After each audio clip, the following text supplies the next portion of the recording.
از یکی از مراجع بزرگوار تقلید شنیدم، تو درسش میگفت ریاضتی هست که من از یکی از اهل ریاضت و معرفت شنیدم، کاملا این ریاضت با معارف اهل بیت سازگاره، جوکی بازی و اینجور چیزا نیست، ریاضت صحیحی هست. اگر کسی این ریاضت رو تحمل بکنه تمام روز عاشورا رو نشونش میدن جز 3 ساعتشو، تمام روز عاشورا رو نشونش میدن جز 3 ساعتش رو که احدی طاقت دیدن اون 3 ساعت رو نداره. اون 3 ساعت از زمانی بود که ابا عبدالله از اسب افتاد تا وقتی که والشمر جالسون علی صدره، احدی طاقت دیدن این 3 ساعت رو نداره. بعد ایشون میگفت اما این 3 ساعت جلو چشم امام زمان هست، او همه رو میبینه. اون وقت ببینید که تو زیارت ناحیه میگه لأندبنک صباحا و مساء و لأبکین لک بدل الدموع دما. وقت یعنی چی؟ من اجازه میخوام چند جمله زیارت ناحیه رو فقط همینجوری بخونم ترجمه بکنم. جد غریبم یا ابا عبدالله قد عجبت من صبرک ملائکة السماوات، از صبرتون ملائکه آسمان شگفت زده شدن.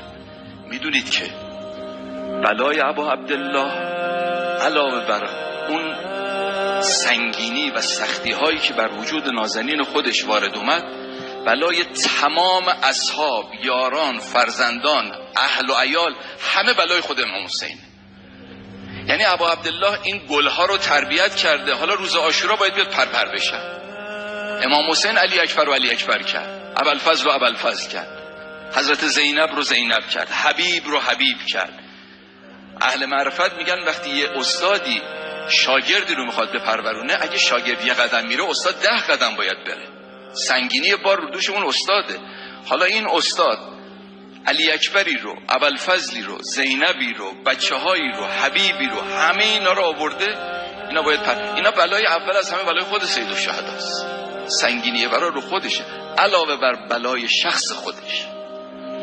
از این جهت امام زمان میفرماید که تعجب کردن ملائکه آسمان از صبرتون، فاحدقوا بک من کل الجهات، از هر طرف اومدن محاصرت کردن. اون موقعی بود که دیگه آقا تنها شده بود. و از خنوک بالجراح، انقدر به جراحت زدن که ناتوان شدی، از پادر اومد. مرحوم محدث قمی تو نفس المهموم می نویسه 33 تا ضربه نیزه به امام حسین علیه السلام و تعداد بیشمار شمشیرهایی بود که بر حضرت وارد شده. بدن مطهرش رو که ظاهرا امام سجاد یا بعضی از بنی اسد نقل کردن که وقتی خواستن دفن بکنن این بدن این چنین بود.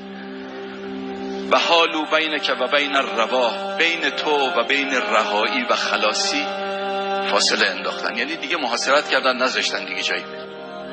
ولم یبق لک ناصرون، یاوری دیگه نداشتی، تنها بودی. و انت محتسب صابر، به حساب خدا میگذشتی و صبر میکردی. تذوب عن نسبتی که به اولادک، از زن و بچت داشتی دفاع میکردی. حتی نکسو که عن جوادک، تا از اسب تو رو سرنگون کردن. فهویت الی الارض جریحا، این جمله فقط تو زیارت ناحیه مقدسه است، تو هیچ مقتلی نیست، فقط اینجا هست. فهویت الی الارض جریحا تتعک الخیول بحوافرها، مجروح بر زمین افتادی که اسبها بر تو تاختن.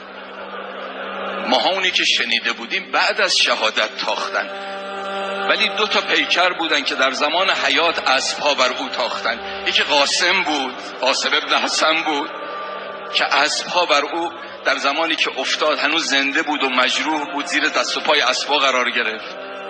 و یکی طبق زیارت ناحیه مقدسه خود وجود مقدس ابا عبدالله.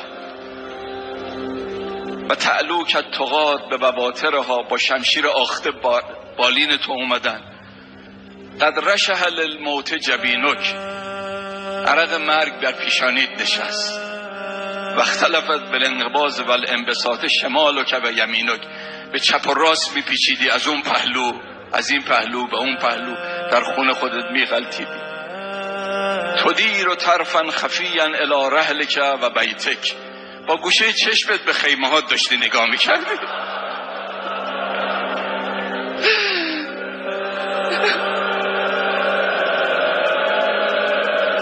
لا حول ولا قوة الا بالله.